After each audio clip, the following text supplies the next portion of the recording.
تعالى: قل من رب السماوات والأرض، أي خالقهما ومدبرهما، فسيقولون الله، لأنهم يقرون بأن الله خالقهم وخالق السماوات والأرض. فإذا أجابوك فقل أنت أيضا يا محمد الله. وروي أنه لما قال هذا للمشركين عطفوا عليه فقالوا أجب أنت، فأمره الله عز وجل فقال قل الله. ثم قال الله لهم إلزاما للحجة: قل أفاتخذتم من دونه أولياء. معناه إنكم مع إقراركم بأن الله خالق السماوات والأرض اتخذتم من دونه أولياء فعبدتموها من دون الله، يعني الأصنام، وهم لا يملكون لأنفسهم نفعا ولا ضرا، فكيف يملكون لكم؟ ثم ضرب لهم مثلا فقال: قل هل يستوي الأعمى والبصير؟ كذلك لا يستوي الكافر والمؤمن، أم هل تستوي؟ قرأ حمزة والكسائي وأبو بكر يستوي بالياء، وقرأ الآخرون بالتاء، لأنه لا حائل بين الاسم والفعل المؤنث. الظلمات والنور، أي كما لا يستوي الظلمات والنور لا يستوي الكفر والإيمان. أم جعلوا، أي جعلوا لله شركاء خلقوا كخلقه فتشابه الخلق عليهم، أي اشتبه ما خلقوه بما خلقه الله تعالى، فلا يدرون ما خلق الله وما خلق آلهتهم. قل الله خالق كل شيء وهو الواحد القهار. ثم ضرب الله تعالى مثلين للحق والباطل، فقال عز وجل: أنزل، يعني الله عز وجل، من السماء ماء، يعني المطر، فسالت من ذلك الماء أودية بقدرها، أي في الصغر والكبر، فاحتمل السيل الذي حدث من ذلك الماء زبدا رابيا. الزبد الخبث الذي يظهر على وجه الماء، وكذلك على وجه القدر. رابيا أي عاليا مرتفعا فوق الماء، فالماء الصافي الباقي هو الحق، والذاهب الزائل الذي يتعلق بالأشجار وجوانب الأودية هو الباطل. وقيل قوله أنزل من السماء ماء هذا مثل للقرآن، والأودية مثل للقلوب، يريد ينزل القرآن فتحمل منه القلوب على قدر اليقين والعقل والشك والجهل، فهذا أحد المثلين. والمثل الآخر قوله عز وجل: ومما يوقدون عليه في النار. قرأ حمزة والكسائي وحفص يوقدون بالياء لقوله تعالى: ما ينفع الناس، ولا مخاطبة هنا. وقرأ الآخرون بالتاء: ومما توقدون، أي ومن الذي توقدون عليه في النار. وقرأ الآخرون بالتاء: ومما توقدون. ها إيه؟ مكتوبة يوقدون، هذا القص واللزق، صحيحوها. عندي شيخ ما في تاء، عندي تاء. عندنا ياء، عندكم ياء؟ اللي عنده ياء يصححها التاء. نعم.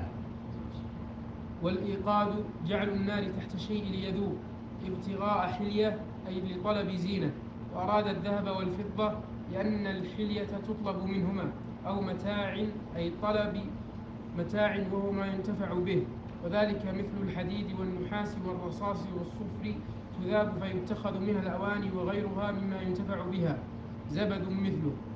كذلك يضرب الله الحق والباطل، أي إذا أذيب فله أيضا زبد مثل زبد الماء، فالباقي الصافي من هذه الجواهر مثل الحق، والزبد الذي لا ينتفع به مثل الباطل.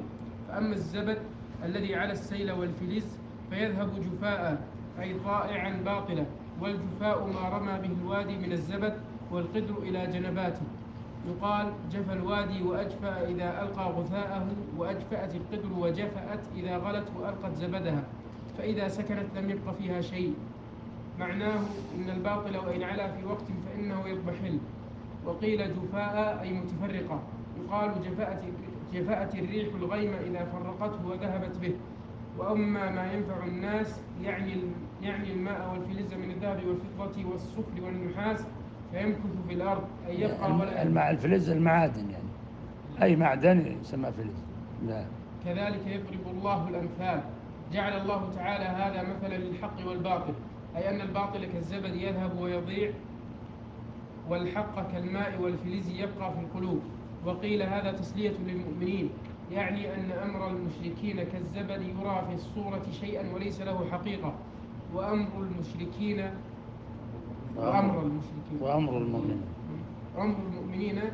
كالماء المستقر في مكانه له البقاء والثبات.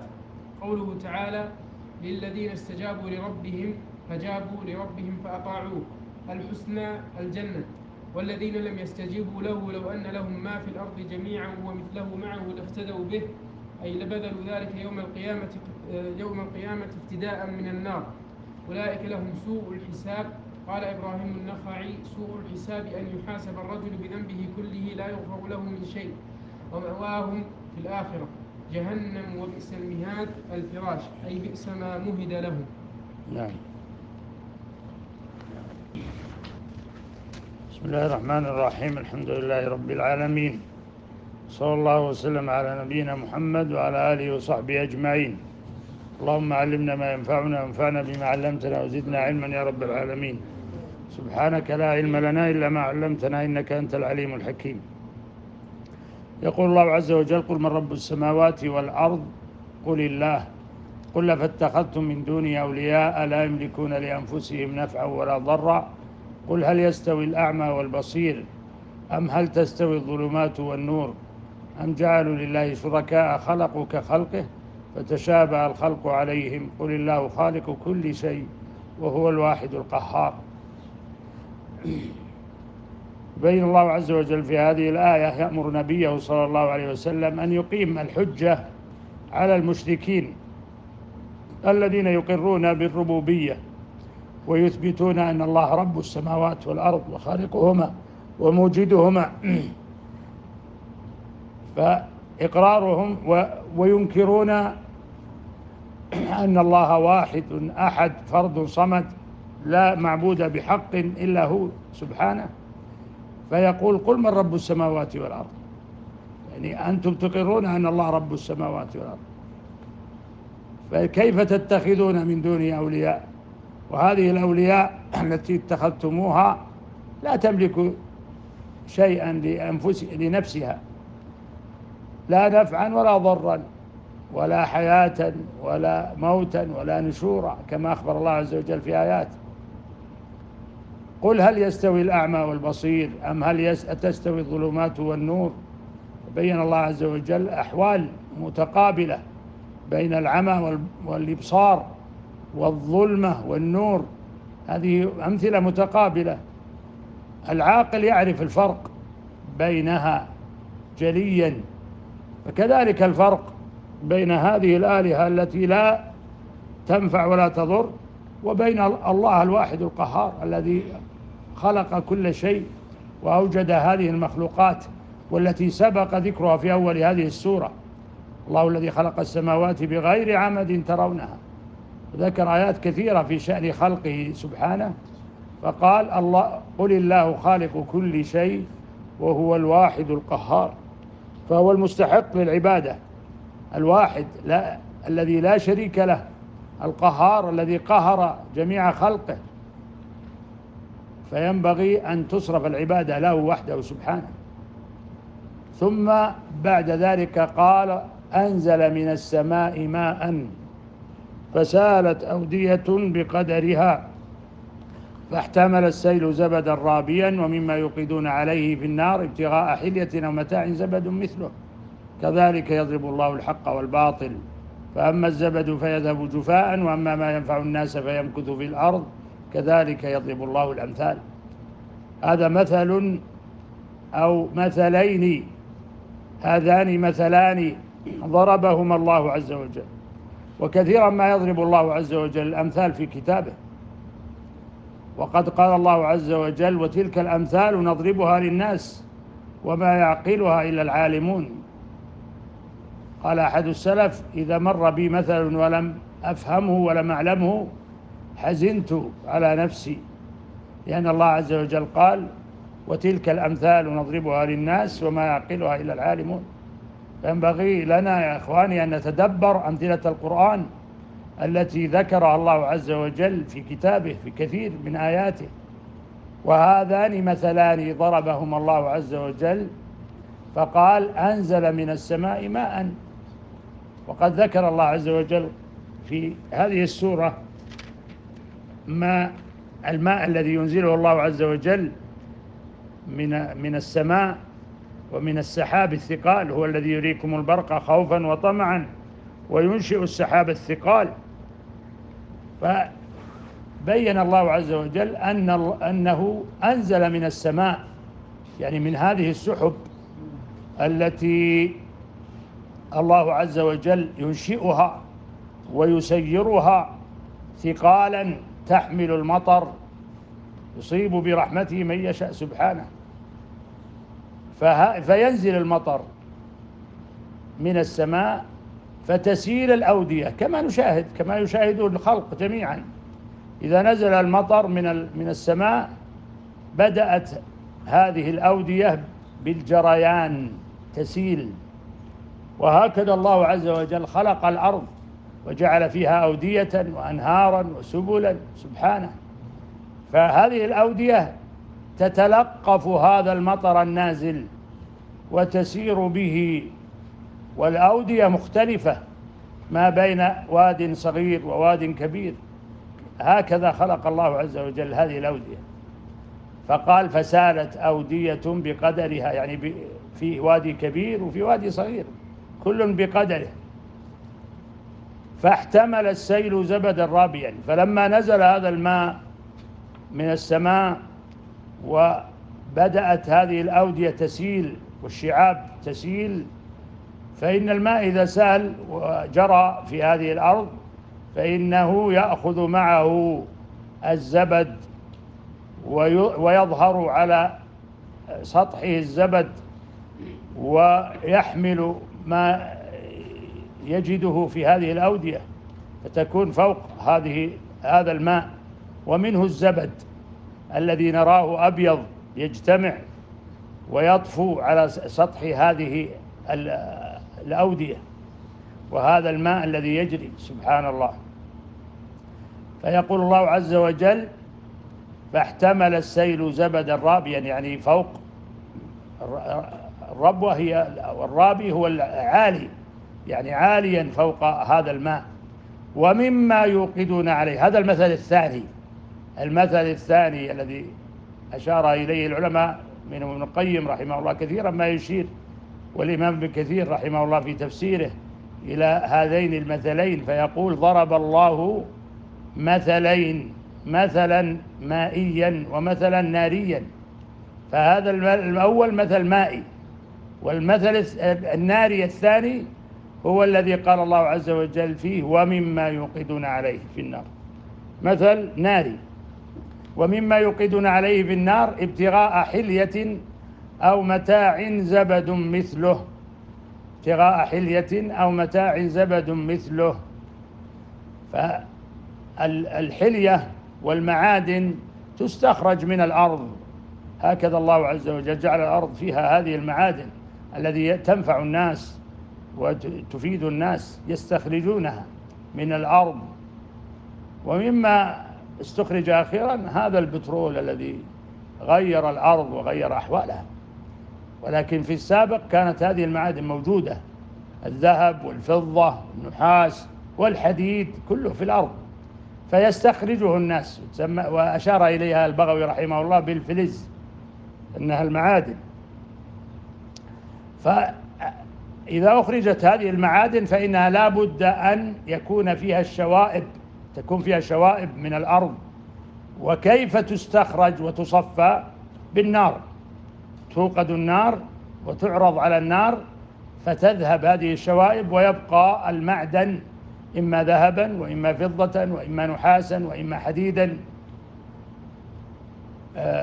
وإما غير ذلك من المعادن، وإما صفرا كما ذكر البغوي رحمه الله.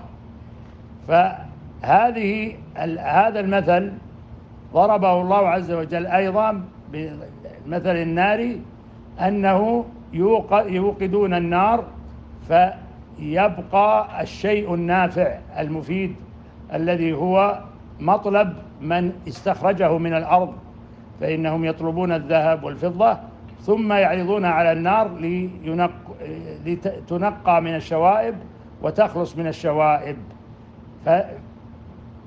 ومما يوقدون عليه في النار ابتغاء حلية أو متاع زبد مثله، فهذه الشوائب تزول وتذهب زبد مثل زبد يا أبو محمد، مثل زبد، خليك معنا، مثل زبد السيل الذي يطفو على الماء حينما تجري السيول. يقول الله عز وجل كذلك كمثل هذا الذي ترونه أيها الناس، كذلك كمثل هذا الذي ترونه وتشعرون به وترونه في أحوالكم وفي حياتكم يضرب الله الحق والباطل. هذا المثل الذي ضربه الله عز وجل، الحق والباطل. الحق هو الماء الذي يمكث وفي الأرض فينفع الله عز وجل به الناس، والباطل هو الزبد الذي يطفو على الماء عندما تسيل الأودية. والحق هو ذلك المعدن الذي يطلبه من استخرجه من الأرض يريد أن يكون نقيا من الشوائب، والشوائب هي الباطل الذي يذهب ويزول. هكذا كذلك يضرب الله الحق والباطل. فأما الزبد فيذهب جفاء، يعني يذهب ويزول، وأما ما ينفع الناس فيمكث في الأرض، ينفع الناس وهو الماء يمكث في الأرض، يشربون منه ويستقون منه ويزرعون منه. كذلك يضرب الله الأمثال. هكذا ضرب الله عز وجل لنا هذين المثلين للحق والباطل. وهناك أيضا إشارة إلى أمر آخر في هذا المثل، وهي التي أشار الله عز وجل إليها بقوله فسالت أودية بقدرها. فإن الله عز وجل جعل هذا الوحي وهذا القرآن الذي أنزله الله عز وجل رحمة للعالمين وهداية لهم، وجعله مباركا. هذا الوحي الله عز وجل جعل القلوب تتلقاه، هذه القلوب هي أوعيته، هي في مقام الأودية التي تتلقى المطر، وهذه القلوب مختلفة في تلقي هذا الوحي والاستفادة والانتفاع منه، كما أن تلك الأودية مختلفة في تلقي ذلك المطر والاستفادة منه. فواد كبير يسع ماء كثيرا كبيرا، وواد صغير يسع ماء قليلا. كذلك القلوب، قلوب واعية منتبهة مستجيبة قريبة من الله عز وجل تجدها في كل خير، فهذه القلوب هي أوعية الخير وأوعية العلم وأوعية الهدى. فكلما كانت هذه القلوب واعية يا أبو محمد، واعية للعلم فإنها ومستفيدة منه، فإنها يعني تكون على خير عظيم وأجر كبير. وقد قال النبي صلى الله عليه وسلم في الحديث في الصحيحين: مثل ما بعثني الله به من الهدى والعلم كمثل الغيث الكثير أصاب أرضا فكان منها نقية قبلت الماء فأنبتت الكلى والعشب الكثير، وكان منها أجادب أمسكت الماء فنفع الله بها الناس فشربوا وسقوا وزرعوا، وأصاب منها طائفة أخرى إنما هي قيعان لا تمسك ماء ولا تنبت كلاء، فذلك مثل من فقه في دين الله ونفعه ما بعثني الله به فعلم وعمل وعلم، ومثل من لم يرفع بذلك رأسا ولم يقبل هدى الله الذي أرسلت به. هذا الحديث يفسر هذا المعنى وهذا المثل. فإن الهداية يا إخواني والعلم، هذا العلم الذي الله عز وجل جعله في الكتاب والسنة هو العلم الشرعي، فهنيئا لمن أخذه، وهنيئا لقلب وعاه، وهنيئا لمن رفع به الرأس. أما الذي لم يرفع به الرأس ولم يكن له منه نصيب فيا خيبته ويا حسرته. ولذلك هنا فيه مما يذكر عن علي رضي الله عنه في وصية أوصى بها كميل بن زياد النخعي رضي الله عنهما وهو من التابعين يقول رحمه الله: أخذ أمير المؤمنين علي بن أبي طالب رضي الله عنه بالكوفة بيدي فأخرجني حتى انتهينا إلى ناحية الجبانة المقبرة، يعني خارج المدينة. فلما أصحر، يعني فلما خرج إلى الصحراء جلس يريد أن ينصحه وأن يمحضه النصح رضي الله عنه، وكان من طلابه. جلس ثم تنفس الصعداء ثم قال: يا كميل بن زياد، إن هذه القلوب أوعية، فخيرها أوعاها للحق، فاحفظ عني ما أقول. يا كميل ابن زياد، إن هذه القلوب أوعية، كما هذه الأودية أوعية، فخيرها أوعاها للحق، فاحفظ عني ما أقول لك. الناس ثلاثة: فعالم رباني، ومتعلم على سبيل نجاة، وهمج رعاع أتباع كل ناعق، مع كل ريح يميلون. الناس ثلاثة: فعالم رباني، ومتعلم على سبيل نجاة. اللي يتعلم ويطلب العلم هذا على سبيل نجاة، لكن احذر أن تكون الثالث: همج رعاع أتباع كل ناعق، مع كل ريح يميلون. لم يستضيئوا بنور العلم، ولم يلجأوا إلى ركن وثيق. يا كميل ينصحه: العلم خير من المال، العلم يحرسك وأنت تحرس المال، والعلم يزكو على الإنفاق، والمال تنقصه النفقة. العلم كل ما نشرته زاد، والمال ينقص. العلم يحرسك وأنت تحرس المال، كما قال رضي الله عنه وارضاه. والمال تنقصه النفقة، ومنفعة المال تزول بزواله. إذا زال المال خلاص راح، تزول بزواله.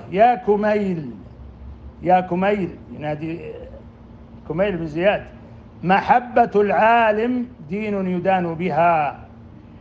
العلم يكسب العالم الطاعة لربه في حياته. هكذا فائدة العلم، أن يكون طائعا لربه عز وجل. يكسب العالم الطاعة لربه في حياته، وجميل الأحدوثة بعد وفاته. العلماء إذا ماتوا لا يزال الناس يذكرونهم ويتحدثون عنهم بخير وينتفعون بعلمهم. العالم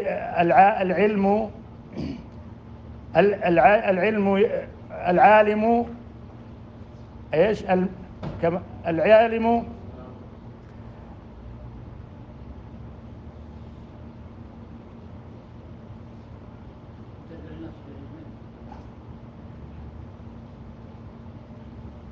يا كميل: محبة العالم دين يدان بها. العلم يكسب العالم الطاعة لربه في حياته، وجميل الأحدوثة بعد وفاته، وصنيعة المال تزول بزواله. صنيعة المال تزول بزواله. العلم حاكم والمال محكوم عليه.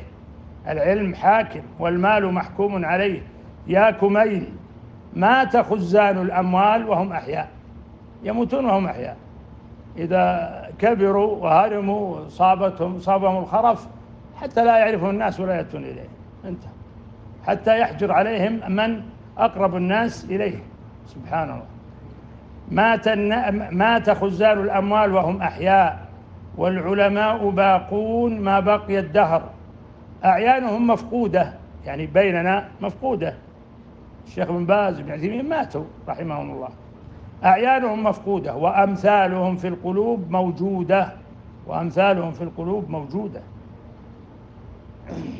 ثم قال رضي الله عنه: إن ها هنا علما، يشير إلى صدره علي رضي الله عنه، علي بن أبي طالب، عالم وفقيه من علماء الصحابة. إن ها هنا علما، وأشار بيده إلى صدره، علما جما لو أصبت له حمله، يعني لو وجدت له ناس يحملونه ويأخذونه، لو أصبت له حمله ثم قال بلى. يعني وجدت ناس يأخذون العلم، لكن كيف أحوالهم؟ يعني صاروا الناس أقسام. أصبته، يعني هذا الذي يأخذ العلم ويتلقاه، لقنا غير مأمون عليه، يعني يطلب العلم حريص، صاحب حجة وصاحب قدرة على المحاجة والكلام، لقنا غير مأمون عليه، لكنه غير مأمون. يستعمل آلة الدين للدنيا، يعني يريد أن يستفيد من إيش؟ من العلم للدنيا. ويستظهر بحجج الله على أوليائه وبنعمه على عباده. يعني هذا اللقن الذي لم يطلب العلم لله ولم يسلك في العلم في العلم مرضاة الله عز وجل، إنما إيش؟ طلب العلم ليستظهر بحجج الله على أوليائه وبنعمه على عباده، أو منقادا لأهل الحق لا بصيرة له في أنحائه، يعني أو أنه إنسان ليس له تمييز، ما عنده معرفة بالحق ومعرفة بالصواب، يتبع ولا يعرف الحق ولا يميز. طالب العلم ينبغي أن يكون عنده تمييز ومعرفة، فيعرف الحق ويأخذ الدليل عليه والباطل يرده. قال رضي الله عنه أو منقادا لأهل الحق لا بصيرة له في أنحائه، أو منهوما باللذات، أو منهوما باللذات سلس القياد للشهوات، يعني له نهمة ليس في العلم والعبادة والطاعة، وإنما نهمته في اللذات، لذات الدنيا. وسلس القياد للشهوات، كل ما فيه شهوة ومايل للشهوات فهو سلس يقاد إليها. هكذا يقول يصفه أمير المؤمنين علي رضي الله عنه. أو مغرما بجمع الأموال، أو مغرما بجمع الأموال والادخار، ليس من دعاة الدين في شيء، ليس من دعاة الدين في شيء. أو مغرما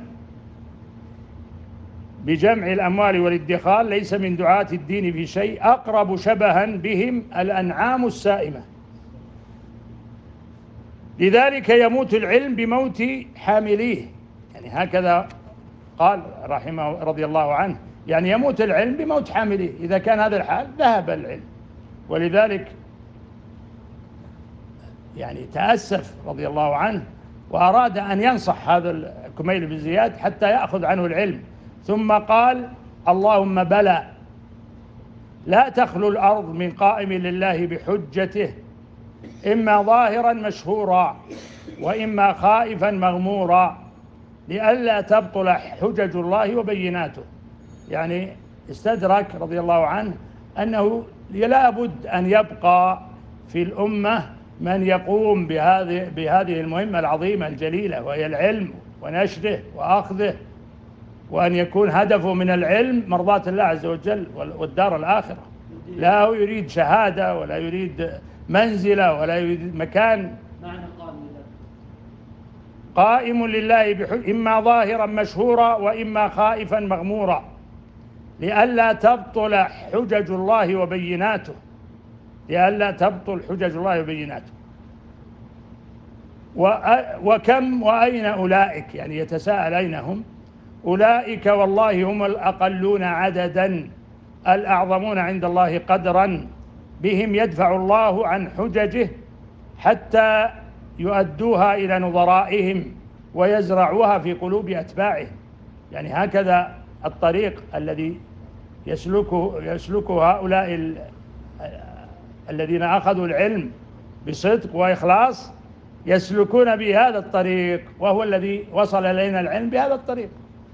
وصل إلينا بأن هؤلاء العلماء رضي الله عنهم وأرضاهم، كما نحن الآن ندرس في هذا الكتاب النافع، كتاب البغوي رحمه الله، كذا نفعنا الله عز وجل ونفع غيرنا كثير من مات رحمه الله إلى يومنا هذا، وكذلك سائر العلماء رحمهم الله. فهم كما قال رضي الله عنه: أولئك هم الأقلون عددا الأعظمون عند الله قدرا بهم يدفع الله عن حجج حتى يؤدوها إلى نظرائهم ويزرعوها في قلوب أتباعهم. هجم بهم العلم على حقيقة الأمر فباشروا روح اليقين فاستسهلوا ما استوعر منه المترفون. يعني العلم في مشقة، ليس رحمك الله ليس سهلا. فهؤلاء الذين طلبوا العلم بالصدق والإخلاص وبذلوا فيه الوقت وجاهدوا أنفسهم عليه، لا بد أنهم يستسهلوا ما استوعره المترفون الذين لو تقول واحد: تعال يا أخي، قال: لا يا أخي تجلسون بالمسجد كم ساعة؟ بالله ساعة، وهو يجلس في الاستراحة ساعات. انتبهوا. أولئك هم الأقلون عددا والأعظمون عند الله قدرا بهم يدفع الله عن حجج حتى يؤدوها إلى نظرائهم ويزرعوها في قلوب أتباعهم. هجم بهم العلم على حقيقة الأمر فباشروا روح اليقين فاستسهلوا ما استوعر منه المترفون وأنسوا بما استوحشه الجاهلون وصحبوا الدنيا بأبدان أرواحها معلقة بالملأ الأعلى. يا كميل بن زياد، أولئك خلفاء الله في أرضه ودعاته إلى دينه. ثم قال رضي الله عنه: يعني يتحسر،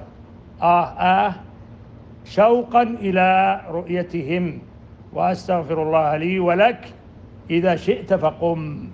هذه الوصية الجميلة النافعة يعني أتينا بها لأن ذكرت أن القلوب أوعية، كما قال رضي الله عنه: إن هذه القلوب أوعية فخيرها أوعاها للحق. كما قال الله عز وجل في هذه الآية: أنزل من السماء ماء فسالت أودية بقدره. يعني القلوب أوعية، فالذي يعتني بقلبه يا إخواني يهتم به يكون وعاء للحق، وعاء للعلم، ما يكون وعاء للباطل والسفه. يحرص أن يكون وعاء لكل خير كائن للعلم. وأحسب إن شاء الله أنكم ما جئتم إلى هذا المسجد وحضرتم هذا الدرس إلا أنكم منهم بإذن الله تعالى.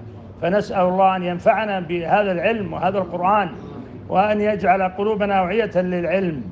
وهنا في هذه الآية قال الله عز وجل: أنزل من السماء ماء فسالت أودية بقدرها فاحتمل السيل زبدا رابيا ومما يوقدون عليه في النار ابتغاء حلية ومتاع زبد مثله. ذكر العلماء أيضا أن الماء إذا نزل إلى الأرض فإنه كما هو مشاهد ومعروف يتسيل هذه الأودية ويتحتمل الزبد وأنواع القشاش، هذه دمنة وهذا غصن وهذا يمشي في هذه الأرض. هذا كله لا ينفع، الذي ينفع هو الماء. فكذلك الله عز وجل لما أنزل هذا القرآن ووعته القلوب فإنه يحصل عندها أمران: شبهات وشهوات. شبهات أنه يأتي الشيطان ويأتي شياطين الجن وشياطين الإنس فيوسوسون للإنسان أنواعا من الشبهات. فإذا كان الإنسان على علم وعلى هدى من الله عز وجل وكان قلبه واعيا لما جاء في القرآن والسنة فإن هذه الشبهات لا تضره، تزول، جفاء تزول ما تضره. والشهوات في العلم ما هو أعظم شهوة في العلم؟ ما هي أعظم شهوة في العلم؟ الشهرة. أحسنت. الشهرة، الرياء، السمعة، هذه كلها شهوات للنفس. فطالب العلم أيضا يحذر من هذه الشهوة، شبهات وشهوات. فإذا أخذ العلم حرص على أخذ العلم من الكتاب والسنة وتضرع إلى ربه عز وجل وسلك الطريق الصحيح، فإن الله عز وجل ينفعه بهذا العلم ويقيه من الشبهات والشهوات، وتزول وتذهب جفاء لا تضره، كما أن الزبد يذهب جفاء ويبقى الماء النافع يمكث في الأرض، كالمثل الذي ضربه الله عز وجل المائي في هذه